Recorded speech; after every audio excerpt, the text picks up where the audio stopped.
ప్రభునందు ప్రియులారా, దేవుని యొక్క వాక్యాన్ని మనం చదువుకున్నాం. 1 తిమోతి పత్రిక 3:15 దేవుని మందిరంలో అనగా జీవము గల దేవుని సంఘములో జనులు ఎలాగూ ప్రవర్తించవలెనో అది నీకు తెలియవలనని ఈ సంగతులు నీకు వ్రాయుచున్నాను అంటూ పౌలు ఈ పత్రికను ఎఫెసులో దేవుని సేవ చేస్తున్నటువంటి తిమోతికి ఈ ఉత్తరాన్ని రాశాడు.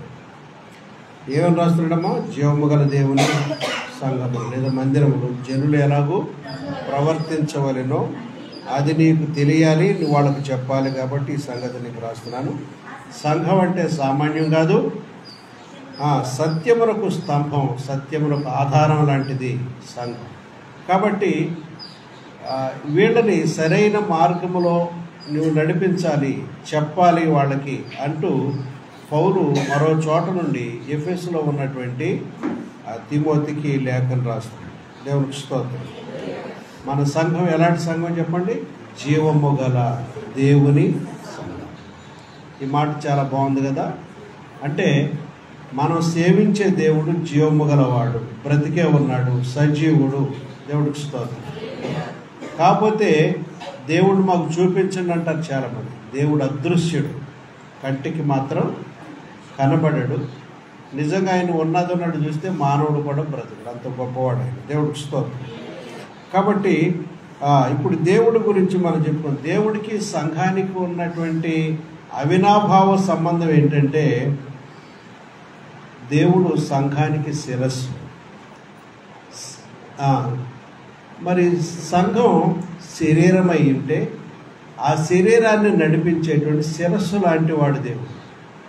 ఏదమ్మా అంటే ఆయన పాత్ర జ్ఞానేంద్రియాలన్నీ కలిగినటువంటి తల పాత్ర లాంటిది. ఆయన లేకుండా మనము లేము. ఆయన ఉన్నాడు, ఆయన లేకుండా మనం లేము. ఆయనకి మనకు అవినాభావ సంబంధం ఉంది. మనము శరీరం అయి ఉంటే ఆయన శిరస్సు లాంటి వాడు, మనల్ని నడిపించేవాడు, మన మీద అధికారి. దేవునికి స్తోత్రాలు కలుగుతాయి. కాబట్టి ప్రియమైన దేవుని బిడ్డలారా, దేవుని గురించి 1 తిమోతి 3:15 ఇదే రాయబడింది, జీవము గల దేవుడు అని. దేవుడు గురించి ఇలా రాయబడింది. మన దేవుడు జీవము గల వాడు. 1 తిమోతి 1:8 ఆయనను శ్రీమంతుడగు, చాలండి, శ్రీమంతుడగు దేవుడు. పేదవాడ శ్రీమంతుడ మన దేవుడు? భూమియో దాని సంపూర్ణతయో లోకములో దాని నివాసులు దేవుడివే. అడవిలోని కొండల మేకలు, గొర్రెలు, జంతువులు, మీరు జియోగ్రఫిక్ ఛానల్ ఏదో ఉంటుంది టీవీలో, అవి చూస్తే కొంచెం జ్ఞానం వస్తుంది. దేవుడు అవన్నీ కూడా ఎవరై కాదు, దేవుడికి చెందినవి. అవన్నీ ఎన్నో పశువులు ఉన్నాయి, గుర్రాలు ఉన్నాయి, అన్ని జాతుల జీవరాశులన్నీ కూడా అక్కడ నివాసం చేస్తాయి. కాబట్టి ఇవన్నీ దేవుడి. భూమి క్రింద ఉన్న బంగారపు గనులైనవి, వెండి అయినదే, రాగి అయినదే, లోహాలైనయే, లోన్ భూమిలో నిక్షిప్తమైన గ్యాసు, బొగ్గు అన్నీ కూడా దేవుడి. ఇవన్నీ కూడా దేవుడు సిద్ధపరిచించాడు. దేవుడికి స్తోత్రం. మన దేవుడు శ్రీమంతుడు. 6:15 కూడా అక్కడ చక్కగా రాయబడింది, మన దేవుడు శ్రీమంతుడు, అద్వితీయుడు, సర్వాధిపతి. మన దేవుడు శ్రీమంతుడు, అద్వితీయుడు, సర్వాధిపతి. దేవుడికి స్తోత్రం. కాబట్టి ఇంకొక చోట రాయబడింది అదేంటంటే సకల యుగములలో రాజు, సకల యుగములలో అక్షయుడు, అదృశ్యుడు, అద్వితీయుడు. అక్షయుడు అంటే ఎన్నటికీ మరణించిన వాడు, చావు లేనటువంటి వాడు. అదృశ్యుడు అంటే కంటికి కనపడు, ఉన్నాడు కానీ మనం ఈ భౌతిక నేత్రాలతో చూడలేము. 3 అద్వితీయుడు అంటే ద్వితీయం, రెండవవాడు, ఈయనకి సముడైన వాడు ఎవడు కూడా లేడు. అంత గొప్ప దేవుడిని మనం కలిగి ఉన్నాం. దేవునికి స్తోత్రం. అయితే 1 తిమోతి 6:16 ఏముందంటే మనం జీవము గల దేవుని ఆలయమై ఉన్నాం. ఏమై ఉన్నామా? దేవుడు నివసించే ఆలయం లాంటి వాడు అనుకున్నాం. మనము జీవము గల దేవుని ఆలయం. దీంట్లో ఉన్న ఒక్కొక్క మాట, ఈ అధ్యాయంలో మనం మొదట చదువుకున్న మాటలో ఉన్నటువంటి ఒక్కొక్క మాటను చెప్పుకుందాం. సంఘం ఎలా ఉండాలని దేవుడు ఆలోచిస్తున్నంటే సత్యమునకు స్తంభములాగా ఉండాలి. అంటే అసత్యాలు, అబద్ధ బోధలకు మనం దూరంగా ఉండాలి. ఈ రోజుల్లో కడవరి దినాల్లో అసత్య బోధలు ఎక్కువైపోతున్నాయి. అనేకమైన క్రొత్త సిద్ధాంతాలు పుట్టుకొస్తాయి. కొంతమంది ఎవరో జాన్ బొంకూర్ ఎవడు ఉంటాడు అంటాడు యేసుక్రీస్తు దేవుడు కాదు అంటుంటాడు. యేసుక్రీస్తు టీవీల్లోనే వస్తూ ఉంటాడు ఆయన. కొంతమంది ఇలా బొంకుతూ ఉంటారు, యేసుక్రీస్తు దేవుడు దైవ కుమారుడు అని చెప్పబడుతుంటే ఏమా ఇలాంటి ఎవడో ఇస్తే డబ్బు వాడి తరపున మొరుగుతూ ఉంటారు. యేసుక్రీస్తు దేవుడు కాదు అంటుంటారు. ఇలాంటి అసత్య బోధలన్నింటినీ మనం ఏం చేయాలంటే తృణీకరించాలి. సత్యములకు స్తంభములాగా ఉండాలి. ఏమా ఇదిగోండి, ఈ పిల్లర్ ఉంది, స్లాబ్ నిలబడాలంటే ఈ పిల్లర్స్ మీద నిలబడాలి. సంఘములో ఉన్న బిడ్డలందరూ ఎలా నిలబడాలంటే పైన స్లాబ్ అనేది సత్యాన్ని నిలబెట్టడానికి మనం సత్యము నిలబెట్టే స్తంభాలలాగా ప్రతి క్రైస్తవుడు సత్యము కొరకు పోరాడాలి. దేవుడికి స్తోత్రం. అసత్య సిద్ధాంతాలు ఎన్ని ప్రబలుతున్నా మీరు సత్యం నేర్చుకుంటున్నారు కాబట్టి సత్యాన్ని నిరూపించాలి. హల్లెలూయా. కాబట్టి సత్యము కొరకు పోరాడాలి, మనం సత్యం పక్షంగా నిలబడాలి. ఇంకా దేవుణ్ణి మనం ఎలా నిరూపించగలమంటే దేవుడు ప్రేమ అయి ఉన్నాడు. దేవుడు ప్రేమ అయి ఉన్నంటే ఎలా తెలుస్తుంది, ఎవరో చూడగలరు? ఆ దేవుని యొక్క ప్రేమ మనలో ఉండి ఆ ప్రేమను పేదవారి పట్ల దీనుల పట్ల కనికరంతో మనం ప్రేమించడం ద్వారా వీరిలో ప్రేమ గల దేవుడు ఉన్నాడు అనే సంగతి లోకానికి మనం నిరూపించగలం. దేవుడికి స్తోత్రం. సత్యము అలాగే నిరూపించగలం, అలాగే ప్రేమను నిరూపించగలం. ఆయన గుణాలు, ఆయనలో ఉన్న దీనత్వము, ఆయనలో ఉన్న పరిశుద్ధత మనం నిలబెట్టి చూపించగలిగిన బిడ్డలమై ఉండాలి. తర్వాత 3:16 వచనంలో, 1 తిమోతి 3:16లో నిరాక్షేపముగా దైవభక్తిని గుర్చిన గొప్పది. ఇది మన భక్తి ఎలా ఉండాలని పౌలు తిమోతికి రాస్తున్నారంటే నిరాక్షేపముగా ఉండాలి. ఎవడు నీ భక్తిని ఆక్షేపించకూడదు. ఏంటి, నువ్వు క్రైస్తవుడుగా త్రాగే కొట్టు దగ్గర నుండి మందు సీసా తీసుకుంటున్నావేంటి, నువ్వు త్రాగుతున్నావేంటి అని మనల్ని అనకూడదు. అంటే మన భక్తి అక్కడ ఏమవుతుంది, ఆక్షేపణకు గురవుతుంది. క్రైస్తవులు కోడిపుంజులు కొన్ని సంక్రాంతి పండుగల్లో ఉంటే, గుండాటల్లో ఉంటే మీరు క్రైస్తవులు అనుకుంటా, ప్రార్థనకి వెళ్తారనుకుంటా, ఏంటి ఇక్కడ ఉన్నామంటే దేవుడికి అవమానం. మనం దేవుని బిడ్డలం. దేవుడు తన స్వరక్తి ఇచ్చి మనల్ని కొన్నాడు. మనం విమోచించబడుతున్నాం. ఆయన రక్తాన్ని నీ కొరకు నా కొరకు ఇచ్చాడు. ఆయన తన సర్వస్వాన్ని మన కొరకు దానం చేశాడు. మనం ఎక్కడ ఓడిపోతున్నాం అంటే సాతాను పెట్టేటువంటి మనకు చూపించే ఆశల్లో మనం ఏమైపోతున్నాం అంటే దెబ్బతింటున్నాం. మన భక్తి మనం అబద్ధం ఆడినప్పుడు మీరు దేవుని బిడ్డలుగా అబద్ధం ఆడారు ఏంటంటారు. మన దెబ్బలాడితే మీరు దేవుని బిడ్డలుగా అంటారు ప్రతి ఒక్కటి కూడా. మనం ఏదన్నా మన సత్యానికి విరుద్ధంగా మనమే ప్రవర్తించినప్పుడు లోకస్తులు మనల్ని ఏమంటారండి, మీరు నిజమైన దేవుడు నమ్ముకున్నారుగా అంటూ మనల్ని ప్రశ్నిస్తుంటారు. కాబట్టి మన భక్తి ఎలా ఉండాలంటే మనం చూపించే మాదిరిని బట్టి ఆక్షేపించబడకూడదు. నిరాక్షేపమైన భక్తిని మనం ఈ లోకంలో చేయాలి. మన భక్తి ఆక్షేపణ గురికాదు. మూడవది ఎలా ఉండాలంటే 2వ అధ్యాయం మొదటి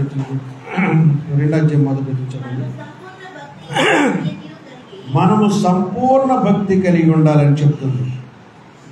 ఈ భక్తి గురించి నేను ఇంగ్లీష్ బైబిల్ చదివితే సంపూర్ణ భక్తి గురించి ఫియర్ ఆఫ్ గాడ్ అని ఇంగ్లీష్, దేవుని భయము కలిగి నడుచుకోవాలి. భక్తి అంటే ఏంటమ్మ ఇక్కడ అర్థం, దేవుని భయము కలిగి నడుచుకోవాలి.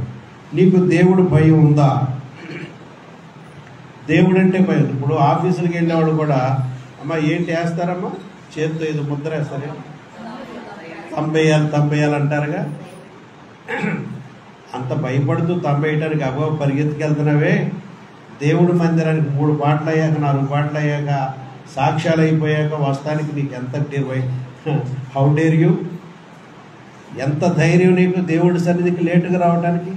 గడగడలాడాలి. సర్వశక్తులకు దేవుని ముందుకు రావడానికి, లేటుగా రావడానికి మనం భయపడాలి ప్రియులారా. నేను భయపడాలి దేవుని వాక్యం, ఎందుకంటే దేవుడు ఎదురుగుండా కుర్చీలో కూర్చున్నాడని నేను గడగడ వణుకుతూ సత్యం చెప్పాలి. లూజుగా పర్వాలేదు అన్నట్టు వదిలేసి దేవుడు నువ్వు ఎందుకురా నిన్ను నెట్టింది ఇక్కడ అంటాడు ఆయన. దేవుడికి స్తోత్రం. నిన్ను ఇలా వంకర మాటలు చెప్పమని పోనీయమని చెప్పడానికి నేను ఇక్కడ పెట్టానని నేను బ్రతికిస్తున్నాను. అయితే నువ్వు ఇలాంటి లూజుగా చెప్తావని ఆయన నా మీద కండేర్ చేస్తాడు. ఏమండి, ఇక్కడ దేవుడు ఉన్నప్పుడు నువ్వు ఎవరి మాటలు వింటున్నావు అని అనుకోవాలి, దేవుడి మాటలు వింటున్నావు. దేవుడికి స్తోత్రం కలుగాలి. కాబట్టి దేవుడు భయంతో గడగడలాడుతూ ఉండాలి. ఆయన చేయమన్నది చేయాలి, ఆయన వద్దన్నది మనం తప్పనిసరిగా మానేయాలి. నువ్వు అదే చేస్తున్నావు అనుకో, దేవుడు చావు దెబ్బలు కూడా పడతాడు. అప్పుడప్పుడు దేవుడికి స్తోత్రం కలుగునుగాక. లోబడకపోతే దేవుడు గొప్పగా శిక్షిస్తాడు. హెబ్రీయులకు రాసిన పత్రిక 10:36 ఉంటుంది, మనం జీవము గల దేవుని చేతిలో పడటం భయంకరం ఉంటుంది. ఏమా, జీవము గల దేవుని చేతిలో పడటం, నువ్వు దేవుడి చేతిలో ఉన్నావు కానీ నువ్వు తింగర పనులు చేస్తే భయంకరంగా శిక్షించగలడు కూడా. నేను రక్షించగలడు, శిక్షించగలడు. దేవుడికి స్తోత్రం. ఇవన్నీ చదవక్కర్లేదు. తర్వాత ఇంకెలా ఉందంటే 4వ విషయం, మాన్యత కలిగి ఉంటాం. 2వ అధ్యాయం 1వ వచనంలోనే మనం సంపూర్ణ భక్తియు మాన్యత కలిగి ఉంటాం. మాన్యత అంటే ఇంగ్లీష్లో ఏముందంటే సీరియస్ బిహేవియర్. ఎలా ఉండాలట, ఏకలు పక్కపక్కలు ఆడుకునే స్థలం కాదు ఇది. నువ్వు ఇంటికాడు కూడా సరసోక్తులు, బావ మరదడు సరసాలు, లేదా పూర్వం జరిగినట్టుగా జరగటానికి వీలేదు, అజ్ఞాన కాలంలో జరిగినట్టు జరగటానికి వీలేదు. ఏదో పోకిరి మాటలు, 2 అర్థాల మాటలు ఉపయోగించకూడదు. ఎలా ఉండాలి మనం చెప్పండి, ఎలా ఉండాలి?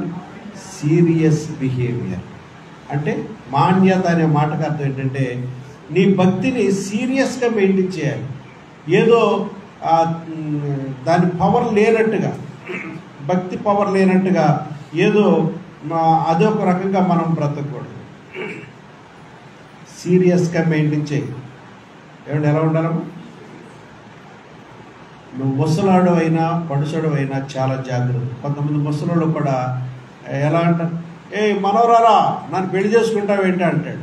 తప్పు కదా అది, ఆ వయసుకు తగ్గ మాటేనది.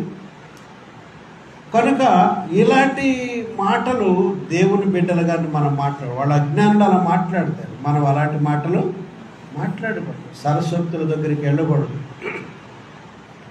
మనం దేవుని సత్యం నమ్ముకున్న వాళ్ళం కాబట్టి నీ నోట నుండి వచ్చే ప్రతి మాట పరిశుద్ధమై ఉండాలి. నీ చూపు పరిశుద్ధమై ఉండాలి. నీ హృదయాలోచన దేవుని ఆలోచనలాగా ఉండాలి.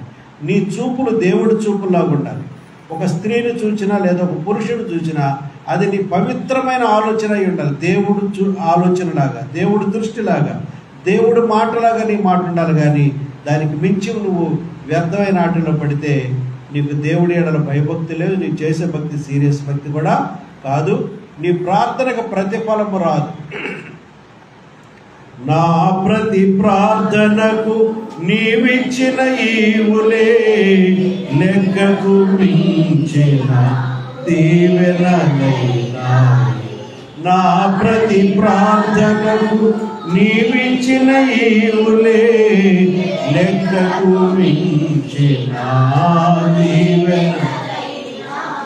అడుగులు తడబడక నమ్మినది కడలిని మించిన విశ్వాసమునిచ్చి విజయము చేకూర్చెను. ఆరాధ్యుడా, అభిషేక్తుడా, ఆరాధన నీకే. స్తుతి పాత్రుడా, ఆరాధన నీకే. ఆరాధన కృపాక్షేమము నీ శాశ్వత జీవము. నా జీవిత కాలమంతయు నీవు దయచేయువాడవు. మహోన్నతమైనది ఉపకారములు తలచుచు అనుక్షణము పరవశించగా. నీ కృపలోనే పరవశించగా, నీ కృపలోనే. హల్లెలూయా. దేవుడు అడుగుతున్నాడు, నీ భక్తిలో సీరియస్నెస్ మెయింటైన్ చేస్తున్నావా?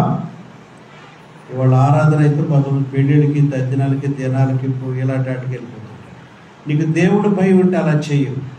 నిజంగా దేవుడు భయం ఉంటే ప్రార్థన అయినా కానీ వెళ్తా, లేదు ఈ రోజు కంటే ముందే పలకరించి గిఫ్ట్లు ఇచ్చేసి వచ్చేస్తాం. కొంతమంది ఇదే రోజున ఎక్స్కర్షన్కి వెళ్తారు, టూర్లకి వెళ్తారు. ఇలాంటివి మనం పెట్టుకోకూడదు. దేవుడు ఆరాధనను మనం మానేసి వికారులాగా అటు ఇటు మనం దేశాలను వెంబడి తిరగకూడదండి. దేవుడికి స్తోత్రం. మనకి దేవుడి పట్ల గొప్ప అనురాగం, ప్రేమ ఉండాలి. ఒక్క ఆదివారం ఆరాధన పోగొట్టుకోకూడదు. ఒక సన్నిధి ఒక దినము దేవునితో గడుపుట 1000 దినాల కంటే ఎక్కువ శ్రేష్టం. దేవా, నేను భక్తిహీనులలో కంటే నీ మందిర ద్వారమున దుండటం నాకు ఇష్టం అంటాడు భక్తుడు. దేవునికి స్తోత్రం. నీ ఆవరణలో గడపడం ఇష్టమయ్యా అంటాడు. కాబట్టి అలాంటి ఆశ, తృష్ణ ఉండాలి. నా దేవుని కొరకు నా ప్రాణం దప్పికొంటుంది అంటున్నాడు దావీదు భక్తుడు. దేవునికి స్తోత్రం. కాబట్టి ప్రియమైన దేవుని బిడ్డలారా, మన భక్తిలో మాన్యత ఉండాలి, అంటే నాణ్యత ఉండాలి, సీరియస్నెస్ ఉండాలి. ముందే చెప్పుకున్నాం, ఫియర్ ఆఫ్ గాడ్, దేవుని భయం ఉండాలి. రెండవది సీరియస్నెస్ ఉండాలి నీ యొక్క భక్తిలో. తర్వాత 2వ అధ్యాయం 8వ వచనం అంటాడు, కావున పురుషులు ప్రతి స్థలమందును కోపమును సంశయమును లేని వారై పవిత్రమైన చేతులెత్తి ప్రార్థించారు. పురుషులు సాధారణంగా కోపం మెయింటైన్ చేస్తారు, కళ్ళెర చేస్తారు. అయితే ఆ కోపం సాయంత్రం లోపల తగ్గిపోవాలి. దేవుడికి స్తోత్రం. సాయంత్రం కూడా, రాత్రి కూడా ఉందంటే దేవుడి లెక్కలోకి, అకౌంట్లోకి వెళ్ళిపోతే దాని గురించి నువ్వు జవాబు చెప్పు, సంజయ్ చెప్పుకోవాలి. కాబట్టి రాత్రి అయ్యే లోపలని నువ్వు పొద్దుగుకిన తర్వాత లోపలని అందరితో సమాధాన పడవలసిన అవసరం ఉంది. కాబట్టి ఇక్కడ దేవుడు అంటున్నాడు, నీ కోపం పాపంగా మారిపోకూడదు. కాబట్టి పురుషులు ప్రతి స్థలమందు కోపము లేనివారై, అనుమానాలు, సంశయాలు లేనివారై ఉంటారు.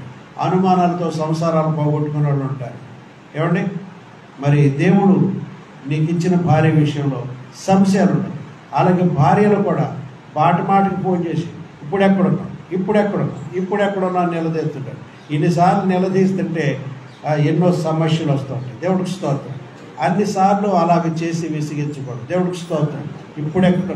ఇప్పుడెక్కడున్నా అనుమానాలతో కాపురాలు పోగొట్టుకుంటుంటారు. దేవుడికి స్తోత్రం. అలా ఏమని చెప్తున్నాడు దేవుడు? పురుషులు కోపమును మానాలి, సంశయం అంటే అనుమానాలు కూడా మాని పవిత్రమైన చేతులెత్తి ప్రార్థించాలి. ఇక్కడ దేవుడు ఎలా మాట్లాడుతున్నాడంటే, పురుషులారా మీ చేతులు నా దృష్టిలో పవిత్రతగా ఉండాలి. అనవసరంగా ఒక స్త్రీని మీ చేతితో తాకూడదు. అలాగే స్త్రీలు కూడా ఆజ్ఞాపిస్తున్నాడు దేవుడు, ఏ పురుషుడి మీద అలా చెయ్యదు. దేవుడికి స్తోత్రం. దేవుడు భయంతో మీ మనసులో కలుషితం అవ్వకూడదు. మీరు దేవుని భయంతో బ్రతకాలి. దేవుడికి స్తోత్రం కలుగునుగా. ఇక్కడ అంటున్నాడు, మీ చేతులు పవిత్రమైన చేతులు అయినారు. మోషే చేతులెత్తి ప్రార్థన చేస్తున్నాడు. ఒక కొండ మీద కూర్చుని ఇశ్రాయేలు జయం పొందుతున్నారు. చేతులు కిందకి తీస్తుంటే ఇశ్రాయేలు ఓడిపోతున్నారు, అమాలేకీయులు గెలిచేస్తున్నారు. నీ చేతులు పవిత్రమైన చేతులైతే, నీ చేతులెత్తి ప్రార్థన చేస్తే నీ కుటుంబానికి విజయం వస్తుంది. హల్లెలూయా. నీ కొడుకుకు, నీ కూతుళ్ళకు, నీ భార్యకు, నీ బంధువులకు, నీ యొక్క వ్యాపారాలకు అన్నిటికీ దేవుడు జీవిస్తాడు. మనం ఏం చేయాలండి? నీ చేతులు ఎలా ఉండాలంటున్నాడు? పవిత్రత. మరి ఈ విషయంలో పురుషులైన మాకు ఈ మాట, పురుషులకి అలాగే స్త్రీలకు కూడా, దేవుడు స్త్రీ పురుష భేదం లేదు. మీ చేతులు ఎలా ఉండాలని చెప్తున్నాడు? పవిత్రత ఉండాలి. మీ చేతులు అపవిత్రత కనబడితే మీరు చేతులు ఎత్తిన మీ ప్రార్థన అంగీకరించడం. అనేకులు ప్రార్థనలకు జవాబులు రాకపోవటానికి, ఏమంటే దావీదు గారు నిద్రపోతున్నారా? కళ్ళు మూసుకుని ఉంటే నాకు అనుమానం వస్తుంది కదా. కాబట్టి మన చేతులు ఎలా ఉండాలని చెప్తున్నాడండి? పవిత్రమైన చేతులుండి నువ్వు ప్రార్థన చేస్తే నీ ప్రతి ప్రార్థనకు దేవుడు జవాబిస్తాడు. ఇది ఎంత ఎక్సలెంట్ అయిన మాట. ప్రతి ప్రార్థన అలా నెరవేరాల్సిందే. నీ చూపు ప్రభువు చూపులాగా, మోహపు చూపు లేకుండా ఉండాలి. నీ నోరు పవిత్రమైన నోరు అయి ఉండాలి. నీ హృదయ ఉద్దేశాలు, యేసయ్య ఉద్దేశాలు పోయి ఉంటే నువ్వు చేసే ప్రతి ప్రార్థన దేవుడు అంగీకరిస్తుంటాడు. హల్లెలూయా. అది ఎంత ఆనందం తెలుసా? జకర్యా, నీ ప్రార్థన వినబడినది. ఇది ఎంత చక్కని అద్భుతమైన మాట ఏంటంటే, మన ప్రతి ప్రార్థనకు జవాబులు పొందడం అనే అనుభవం మీరు చూస్తారు. ఏమంటే ఛానల్ బట్టి చేస్తున్నాను, జవాబు రాలేదండి. మీరు చేసే ప్రతి ప్రార్థన దేవుడు అంగీకరించి జవాబులు ఇస్తాడు. హల్లెలూయా. తర్వాత 2:9 వచనం ఏమందంటే, మరియు స్త్రీలు సంఘములో, జీవము గల దేవుని సంఘంలో స్త్రీల పాత్ర ఏంటంటే, మరియు స్త్రీలు అణుకువయు స్వస్థ బుద్ధియు గలవారై ఉండవని. ఎలా ఉన్నా? చాలామంది స్త్రీలు అణుకువలు ఉండదు కాబట్టి దేవుడు అణుకు ఉండాలని చెప్తాడు.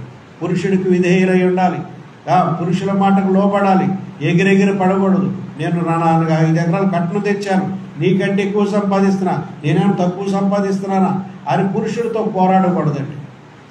స్త్రీలు కుటుంబం బాగుండాలంటే నువ్వు దేవుడి దృష్టిలో జీవముగల దేవుడి సంఘంలో సభ్యురాలు అని తెలుసుకుని ఎలా ఉండాలంటే అణకువ అనందరూ కూడా స్త్రీలు అందరూ అణకువ అంటే ఏంటి? దీనత్వం, సాధుత్వం, నెమ్మది, అణకువ ఉండాలి. నీ బుద్ధికి స్వస్థత కూడా ఉండాలండి. ఎక్కడ ఉండాలమ్మా?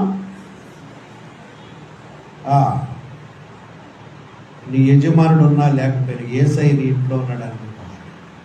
నువ్వున్న ప్రతి తావులో యేసయ్య నిలబడి చూస్తున్నాడు. నువ్వు మాట్లాడే ప్రతి మాట యేసయ్య వింటున్నాడు. స్వయంగా నీ ఎదుటే ఉన్నాడు అనుకోవాలి. ఇమ్మానుయేలుగా దేవుడు మనకు తోడు. ఆయన లేని స్థలం లేదు. ప్రతి విశ్వాసులైన చూస్తున్నాడు. మనకి ప్రైవసీ ఒకటి, బయట ఒకటి కాదు, అన్ని దేవుడు చూస్తాడు. దేవుడు చూడలేనిదంటే ఏమీ లేదు. కాబట్టి ఎలా ఉండాలంటే మనం అణుకు ఉండాలి. నీ బుద్ధికి స్వస్థత ఉండాలని చెప్తున్నాడు. దేవుని సంఘంలో ఉంటున్న స్త్రీలకు దేవుడు ఇలా చెప్తున్నాడు. ఇంకా 2వ అధ్యాయం 9వ వచనం కావాలి. తగు మాత్రపు వస్త్రముల చేతనే కానీ జడలతోనైనను, బంగారముతోనైనను, ముత్యములతోనైనను, మిగులు వెలగల వస్త్రములతోనైనను అలంకరించుకోవాలని చూడదు. ఏమండి? మీ బట్టలు కుట్టించుకునేవి ఏదో క్లబ్ డ్యాన్సర్లుగా ఏదో తడుకు బెడుకులు వేస్తారు చూడండి, అలా కనపడాలని ఏదో ఒక విపరీత ధోరణికి వెళ్ళిపోద్దండి. మీ బిడ్డలకు కూడా సామాన్యకరమైనటువంటి వస్త్రాలు అలవాటు చేయండి. మీరు కూడా భక్తికి తగినట్టు వస్త్రధారణ కూడా మనకు చాలా ప్రాముఖ్యం. దేవుడికి స్తోత్రం. హల్లెలూయా. కాబట్టి ఎలా ఉండాలంటే స్త్రీల పాత్ర ఇక్కడ ఏం చెప్తున్నాయంటే మిగుల ఏమిటంటే తగు మాత్రపు వస్త్రాల గురించి ఆలోచన. ఇగో రేపు క్రిస్మస్ వస్తుందయా, 10,000 రూపాయలు చేరుకుంటే కానీ నీతో ప్రార్థనకు రానా అనకూడదు. ఆ మాత్రం స్తోమతుంటే నీ భర్త ఎందుకు అనుకో?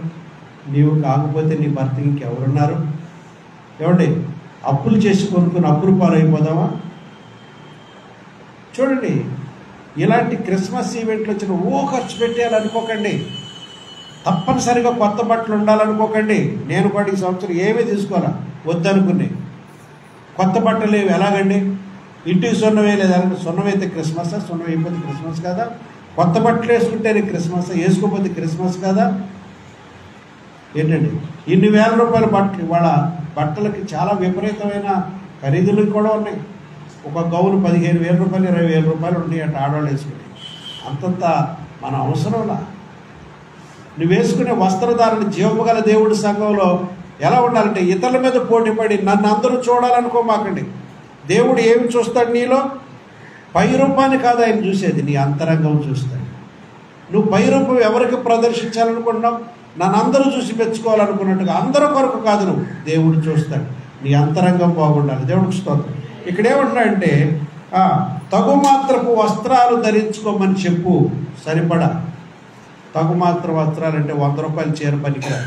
500 సామాన్యంగా ఏంటంటే మనం హైయెస్ట్గా 50,000, 5 లక్షల చీరలు బంగారు జరీలు, వెండి జరీలు ఇస్తాం. అటుకి వద్దు, ఇటుకి ఎందుకు వద్దు. ఒక మధ్యస్థంగా నీకు స్తోమతకు సరిపడినట్టు వేసుకో. దాని గురించి ఎక్కువ డబ్బులు వెచ్చించేద్దాం అనేటువంటి ఆలోచన మనం మానుకున్నాం. దేవుడికి స్తోత్రం. మన స్తోమతకు మించి బయటికి వెళ్ళొద్దండి. ఎవరితోనూ పోటీ పడొద్దు. ఏ ఎమ్మెల్యే భార్యతోనూ పోటీ పడొద్దు. ఆ పోలీస్ ఇన్స్పెక్టర్ గారి భార్యతో పోటీ పడొద్దు. వాళ్ళు వేసుకుంటారు, వాళ్ళకి డబ్బులు వచ్చే విధానం ఉంది. నీ యజమానుడికి ఎక్కడి నుంచి వస్తుంది? కాబట్టి మనం ఏం చేయాలంటే మన భవిష్యత్తు, మీ బిడ్డల భవిష్యత్తు కొరకు కొంత సొమ్ము ఉంచుకోవటం మంచి. చీమల గురించి రాస్తాడు దేవుడు బైబిల్లో.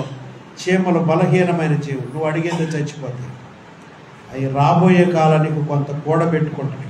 కొంతమంది బుద్ధిహీనులు ఇప్పుడే అనుభవించేయాలనుకుంటూ అన్నీ ఇప్పుడే చేస్తారు. రేపటికి చూసుకుంటే ఏముంటుంది? ఏదైనా జబ్బు అయితే కనీసం ఒక 5-6 లక్షలు కావాలంటే దొరకదు. కాబట్టి ఏం చేయాలంటే నువ్వు కొంత జాగ్రత్తగా ఉండాలి. వీటి మీద ఖర్చు పెట్టేవాడు. కొంతమంది ఇలాంటి ఆకేషన్ ఖచ్చితంగా గట్టి డ్రెస్సులు వేసేసుకోవాలి క్రిస్మస్ కదా. క్రిస్మస్కి అంత గట్టి డ్రెస్సులు అయిపోతే దేవుడు ఎందుకు వేసుకోలేదు అంటాడా? అనడు. కాబట్టి మనం ఏం చేయాలంటే నీకు ఆల్రెడీ చాలా బట్టలు ఉంటే నీకు అవసరం లేదు అనుకోవాలి. మన మనసు సరిపెట్టుకోవాలి. బట్టలు వేసుకుంటే క్రిస్మస్ కాదు, సున్నమైతే క్రిస్మస్ కాదు, ఏదో విలువైన హారాలు ఎట్టేసుకొస్తే క్రిస్మస్ కాదు. అవి లేకుండా కూడా రావచ్చు. దీనులు పరిశుద్ధి ఎలా ఉండాలంటమ్మా? మనం తగు మాత్రపు వస్త్రముల చేతనే కానీ జడ గురించి వాడాడు. జడలంటే ఒక జడ వేసుకోవచ్చు ఆడాడు, ఇటు ఒక 10 జడలు, ఇటు ఒక 10 జడలు. ఆఫ్రికా వాళ్ళు వేసుకుంటారు చూసారా, అలా దిద్ది మీ పిల్లలకి ఇక్కడి నుంచి ఒక సన్న జడ, ఇక్కడి నుంచి ఒక పైనుంచి ఎలా వేసుకుని ఎలాంటి అలవాటు చేయకండి. దరిద్రమైన అలవాట్లు అవన్నీ కూడా. వాళ్ళకి ఎలా నెత్తి మీద జుట్టు ఉండదు కాబట్టి వాళ్ళ పాపం ఆఫ్రికా వాళ్ళ సంగతి తెలియదే ఉంది. ఆఫ్రికా వాళ్ళు సరైన జుట్టులు మన ఇంటికలన్నీ అటు వెళ్ళిపోతుంటాయి, ఆ విగ్గులు తయారు చేసుకుంటాయి. అదే డిమాండ్. కేజీ 20,000 30,000 అంటారు ఈ వింటర్. కారణం ఏంటంటే వాళ్ళకి లేవు నెత్తి మీద, వాళ్ళు కొనేసుకుంటారు, సవరాలు ఇవన్నీ తయారు చేసుకుంటారు. కాబట్టి ప్రియమైన దేవుని బిడ్డలారా, మనం ఏం చేయాలంటే ఎలా ఉండాలమ్మా, జడలు వద్దు, ప్లోరల్ వాడాడు ఇక్కడ. ప్లోరల్ అంటే బహువచనం, సింగులర్, ఒక జడ వేసుకుని సంతోషంగా. అంతేగాని జడలు వెళ్ళుకొనుటయు, బంగారు నగలు, బంగారముతోనైనా ముద్ద. బంగారం విలువైనది, అవసరమైనది, ఆపదలు అడ్డాడుతుంది.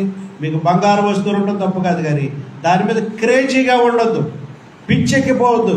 నాకు చెవులకు కావాలి, పాపిడి బిళ్ళ కావాలి. మీ వయసును బట్టి కూడా దానికి కొంతమంది ఇలా మ్యాటీలు వేసుకుంటారు. అంత ఆకర్షణ ఎందుకు నీకు? అంత అవసరత ఏముంది? నీ వస్తువులుంటే దాచుకో, అవసరమైనప్పుడు ఉపయోగపడుతుంది. చిన్న నువ్వు ఏదో గుళ్ళో బొమ్మలాగా తయారవ్వాలని అనుకోవద్దు. మనం చాలా సింప్లిసిటీ మెయింటైన్ చేయాల్సిన అవసరం ఉంది. హల్లెలూయా. కాబట్టి ఎలా ఉండాలంటున్నాడమ్మా, జడలతోనైనా బంగారంతో ముత్యములతో మిగులు వెలగల వస్త్రములతోనైనా. మిగులు వెలలోకి వెళ్ళొద్దండి. ఇది వస్త్రధారణ అంటే ఏంటంటే హై కాస్ట్లోకి వెళ్ళిపోదు, అట్టని లో కాస్ట్లో ఉండదు. ఎలా ఉండాలమ్మా, మీడియంగా మనం పోతాం. దేవుడికి స్తోత్రం. తర్వాత 1 తిమోతి 6:6-8 సంతుష్టి సహితమైన దైవభక్తి గొప్ప లాభ సాధనమై ఉన్నది. ఎలా ఉండాలట, సాటిస్ఫాక్టరీగా ఉండాలి నీ భక్తి. నీ హృదయంలో నేను బాగానే భక్తి చేస్తానని నీ హృదయం సాక్షి ఇవ్వాలి తమ్ముడు. సంతుష్టి సహితమైన దైవభక్తిలో నువ్వు ఉంటే అదే నీకు లాభం తెచ్చిపెడుతుంది.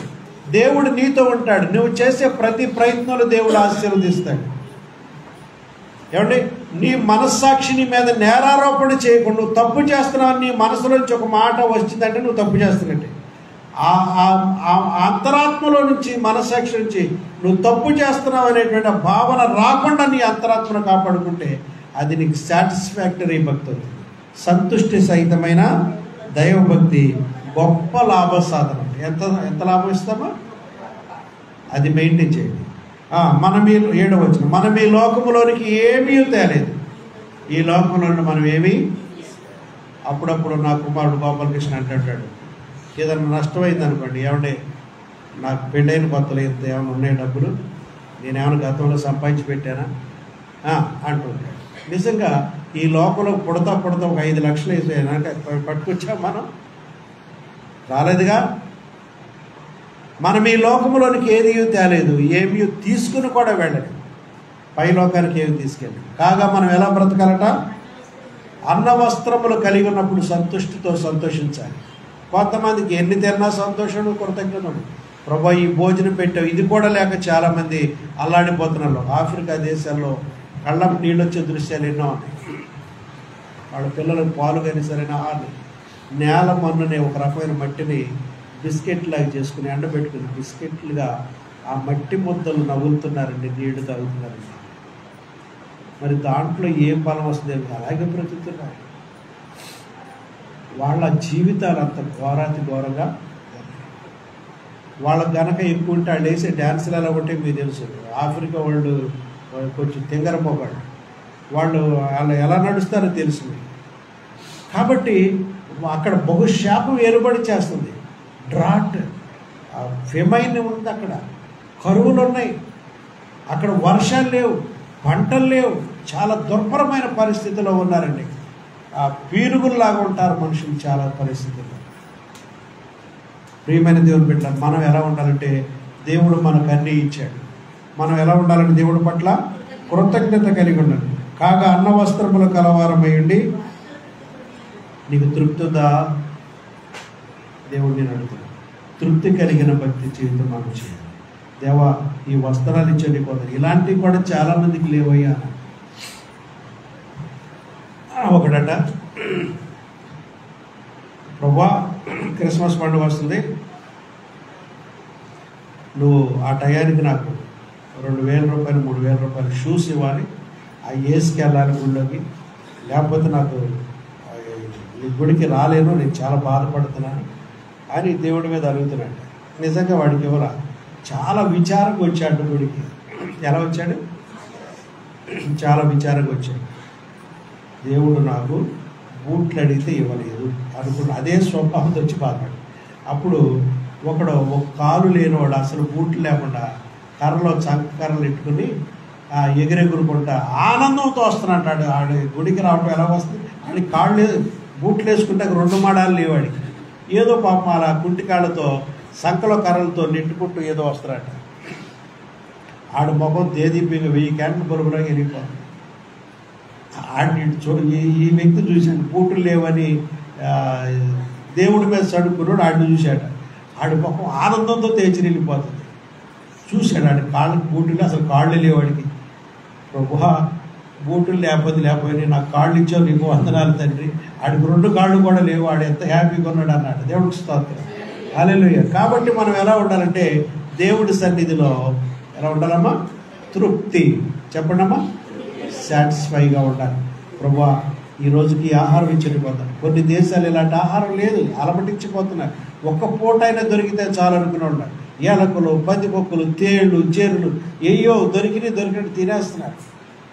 కుక్కలు తినేసే దేశాలు ఉన్నాయి చాలా దేశాలు.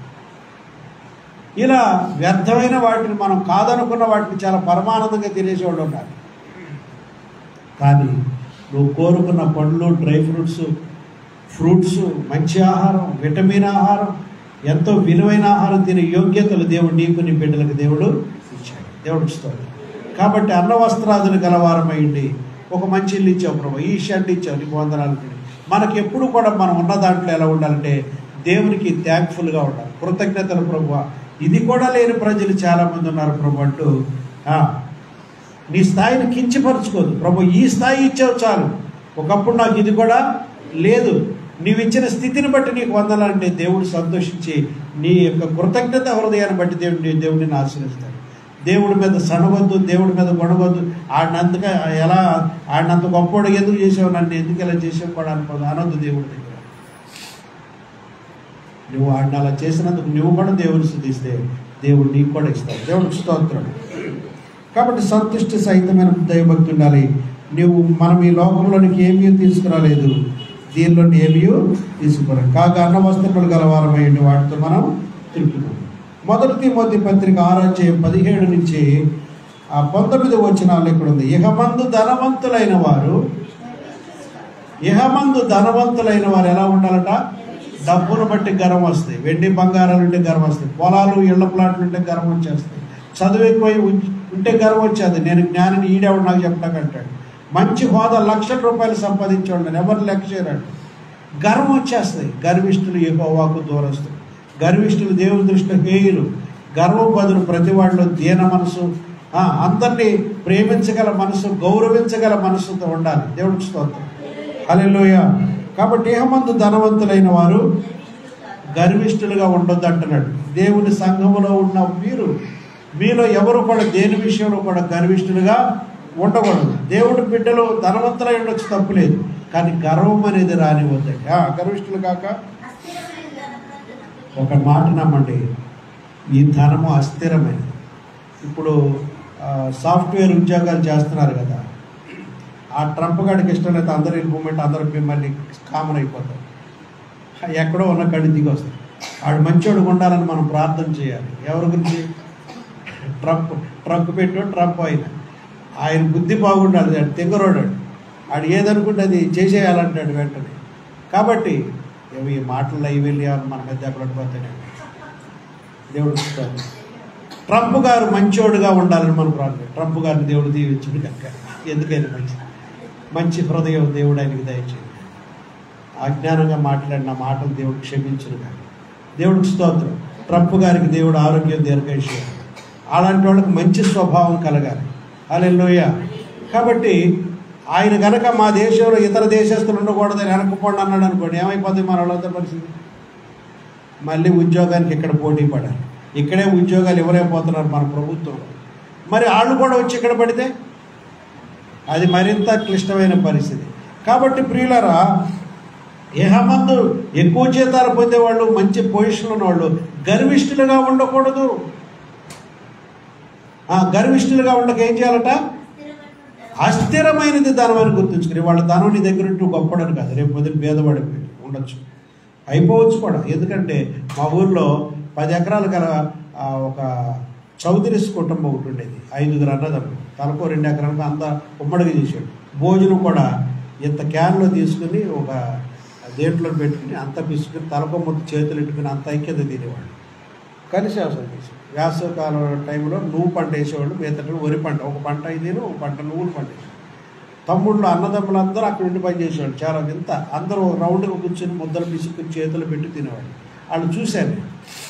అయితే వాళ్ళు కొద్ది కాలం తర్వాత చితికిపోయి ఒకడు ఒంటెత్తు బండి తోలేడు ఈ కైకులూరు టు కోరుకోలు రోడ్లో ఆ కమ్మాయిని, మిగతా వాళ్ళు అటు ఇటు చెదిరిపోయారు.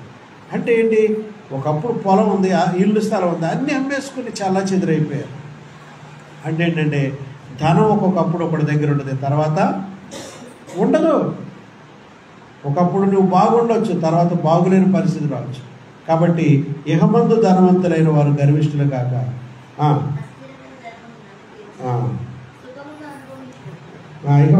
సుఖము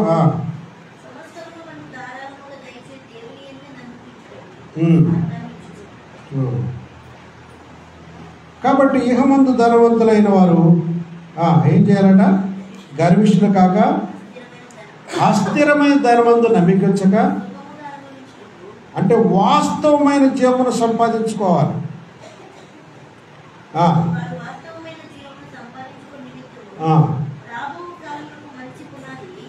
తమ కొరకు వేసుకొనుచు మేలు చేయువారును, సత్క్రియలను ధనము గలవారును, ఔదార్యము గలవారును, తమ ధనములో ఇతరులకు పాలించేవారునై ఉండాలి. దేవుడు స్తోత్రం. ఇహమందు ధనవంతులైన వారు గర్విష్ఠులుగా ఉండకూడదు. అయితే దేవుడు మనకు ఏదైతే ఇస్తున్నాడో దానిలో మనం సంతోషిస్తూ దేవుడు కృతజ్ఞత చెప్పాలి. వాస్తవమైన జీవం, ఆ పరలోకాన్ని మనం వెతుక్కోవాలి. ఈ లోపల ఉండగా లేని వారి పట్ల, పేదవారి పట్ల దయ కలిగి మనం సహాయం చేసే మనసు మనకి కలిగి ఉండాలి. దేవుడికి స్తోత్రం. ఈ బ్రతుకు శాశ్వతం కాదని గుర్తించుకోండి. వాస్తవమైన వేరే జీవితం ఉంది, దానికి నీడే భూమి మీద మనం బతున్నాం. యుగయుగాల బ్రతికే రాజ్యం ఉంది, దానికి నీడ ఇక్కడ బ్రతికి తాత్కాలిక. దానికి వెళ్ళాలని ప్రయత్నం చేసి ఈ లోకంలో దేవుడు మనకి ఇచ్చిన ఈవులని మనయ్య అనుకోకుండా కొంత అంత ఇవ్వద్దు, కానీ కొంతలో కొంత పేదవారి పట్ల దయ చూపండి, దేవుడు మీకు ప్రతిఫలం దయచేస్తుంది. వాస్తవమైన జీవం సంపాదించావని దేవుడు అడుగుతున్నాడు. ఇవాళ ధనవంతాన్ని అన్ని కనబడి అని కొనేస్తారు కొంతమంది, తర్వాత ఇల్లు పట్టదు, ఈ సామాన్లు ఎక్కడే అని తెలియదు, ఎవరికి ఇవ్వాలి తెలియదు. ఇదొక ఇబ్బంది. ఆన్లైన్లో వచ్చేసిన ఏది కావాలో చూసిన దానిలో ప్రతిదీ బుక్ చేసేస్తుంటాం. వద్దు, అంత దూరం వెళ్ళదు. అలా ప్రయత్నం ఎప్పుడన్నా అవసరమైనప్పుడు రప్పించుకోవాలి, కానీ ప్రతిదీ చూసి అలా రప్పించేసుకుంటే అది జలసా అయిపోతుంది, అలవాటు అయిపోతుంది. తద్వారా మన ఇల్లంతా వివిధ పరికరాన్ని వస్తువులతో నిండిపోతుంది. దేవుడికి స్తోత్రం. కాబట్టి జాగ్రత్తలు. మొదటి తిమోతి 1:5 చదవడమ్మా. ఉపదేశ సారం మీదనగా పవిత్ర హృదయం నుండి, మంచి మనస్సాక్షి నుండి, నిష్కపటమైన విశ్వాసం నుండి కలుగు ప్రేమయే. దేవుడికి స్తోత్రం. ఇప్పుడు దాకా చెప్పినటువంటిది జీవము గల దేవుని సంఘంలో మనం ఎలా బ్రతకాలంటే ఉపదేశం చెప్తున్నాడు దేవుడు. పవిత్ర హృదయం పెట్టుకోండి మీలో, అపవిత్రమైన హృదయం మీలో ఉండదు. ఇంకోలా ఎలా ఉండాలంటమ్మా? మంచి మనస్సాక్షి. నీ మనస్సాక్షి నీకు బాగానే ఉన్నా పర్వాలేదని చెప్పాలి, కానీ దోషారోపణ చేసే మనస్సాక్షి ఉండకూడదు. నిష్కపటమైన హృదయం, నిష్కపటమైన విశ్వాసం నుండి కలుగు ప్రేమ నీలోంచి బయటపడాలి. కపటముతో ప్రేమించకూడదు. నిష్కపటమైన విశ్వాసంలో నుంచి వచ్చే ప్రేమను నువ్వు ఇతరుల పట్ల, పేదల పట్ల నువ్వు కనపరచు. ఇది ఉపదేశిస్తారు. తర్వాత 1 తిమోతి 5:17-18 బాగుగా పాలన చేయు పెద్దలను, విశేషముగా వాక్యమందును ఉపదేశమునందును ప్రయాసపడు వారిని రెట్టింపు సన్మానంలో పాత్రులుగా దేవుడికి స్తోత్రం. ఇక్కడ మనకి దైవవాక్యము బాగుగా చెప్పుతున్నటువంటి వారి పట్ల, ఇంకా విశేషంగా దేవుని వాక్యాన్ని పదే పదే ఉపదేశిస్తున్న వారిని, దాని కొరకు ప్రయాసపడుతున్న వారిని రెట్టింపు సన్మానములకు పాత్రులుగా, అంటే మీరేదో సన్మానాలు చేసి బొకేలు ఇవ్వాలని నేను కోరట్లేదు. ఊరికి వాక్యంలో ఇవాళ అన్నది మనకి ఇవాళ చెప్పే జీవము గల దేవుని సంఘములను విశ్వాసులకి దేవుని సేవకుల మధ్యన అవినాభావ సంబంధం చెప్పడానికి మాట చదివించారు. మీరు కొనిచ్చే బట్టలు అక్కర్లేదు, మీరు ఇచ్చే కానుకలు అక్కర్లేదు. దేవుడు అలాంటి సమర్పణ ఇచ్చాడు. నాకే వద్దనుకుని ఈ సంవత్సరం మానేశాను. దేవుడికి స్తోత్రం. ఒక పేద విధవరాలు వచ్చి సాలిపేటలో 5,000 నా చేతులు పెట్టి, అయ్యగారు మీ కుటుంబానికి బట్టలు తీసుకోమందండి. దేవుడికి స్తోత్రం.